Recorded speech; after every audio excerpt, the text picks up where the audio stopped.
Hello. मैंने इस्तीफा दे दिया है। मुझे बर्दाश्त नहीं हुआ।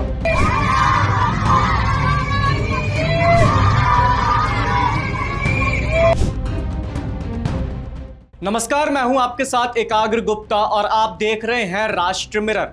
आज बात करेंगे उत्तर प्रदेश की उन बड़ी खबरों की जिन्होंने पूरे प्रदेश की राजनीति में तहलका मचा दिया है। ये खबरें अलग अलग दिखती हैं, लेकिन अंदर से एक ही कहानी कहती हैं, सत्ता, सिस्टम और सियासत के टकराव की कहानी। पहली खबर, जीएसटी डिप्टी कमिश्नर की नैतिकता और भाई की पोल। सबसे पहले बात अयोध्या से आई उस खबर की जिसने प्रशासनिक गलियारे में भूकंप ला दिया। अयोध्या में तैनात GST deputy commissioner Prashant Kumar Singh, जिन्होंने बीते दिन इस्तीफा दिया था। इस्तीफे की वजह बताई गई प्रधानमंत्री नरेंद्र मोदी और मुख्यमंत्री योगी आदित्यनाथ पर की गई कथित टिप्पणियां। लेकिन कहानी यहीं खत्म नहीं हुई।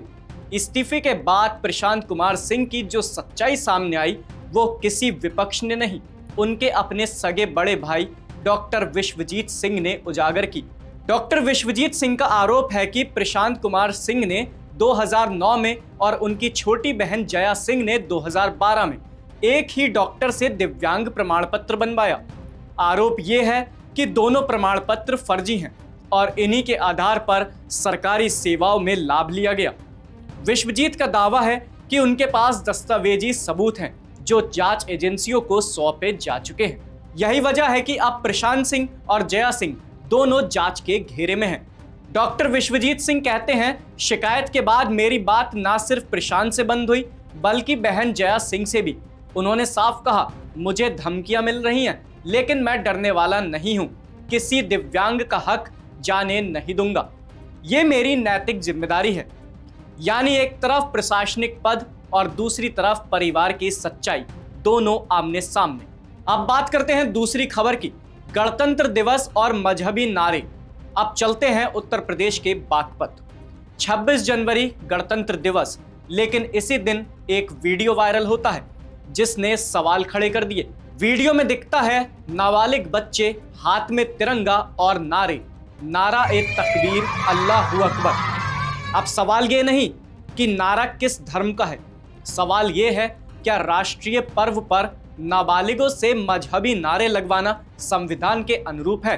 वीडियो वायरल होते ही हिंदू संगठनों ने विरोध किया, पुलिस ने संज्ञान लिया।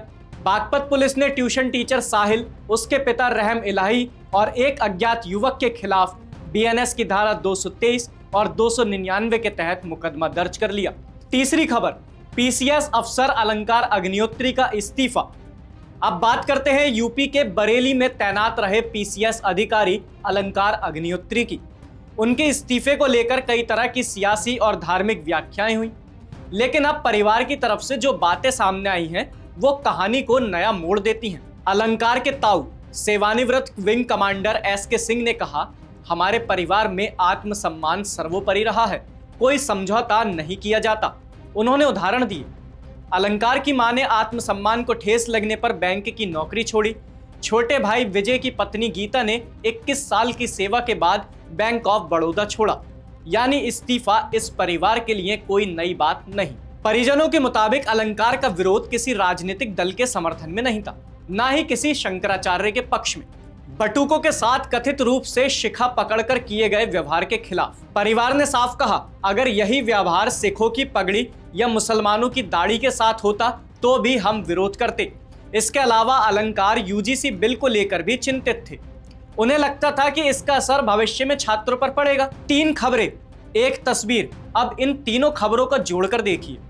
एक तरफ अफसर का इस्तीफा और फर्जीवाड़े के आरोप, दूसरी तरफ धार्मिक नारे और कानून का सवाल, तीसरी तरफ आत्मसम्मान बनाम सिस्टम।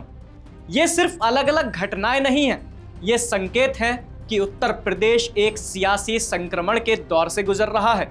चुनाव भले ही दूर हो, लेकिन राजनीति शुरू हो चुकी है। भले ही उत्तर प्रदेश विधानसभा चुनाव अगले साल हो, लेकिन हर बयान, हर इस्तीफा, हर एफआईआर अब चुनावी चश्मे से देखी जा रही है। सरकार अनुशासन और कानून की बात कर रही है और जमीनी स्तर पर हर घटना सियासी अर्थ ले रही है। उत्तर प्रदेश आज सिर्फ प्रशासनिक फैसलों का प्रदेश नहीं, बल्कि राजनीतिक संदेशों का मैदान बन चुका है।